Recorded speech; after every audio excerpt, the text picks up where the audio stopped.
กินด้ำขนมจีนกินเผ็ดก็ได้ ใส่พริกน้อยเดียวพริกกับขัวเองละ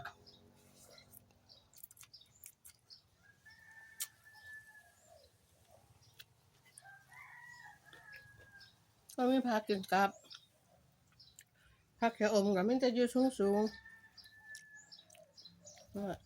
บักทั่วนี่แหละเพื่อผักย่าหั่นใจ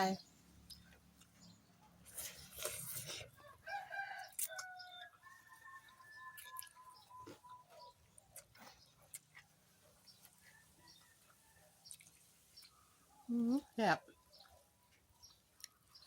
ใส่หน่อยๆยังเผ็ดอยู่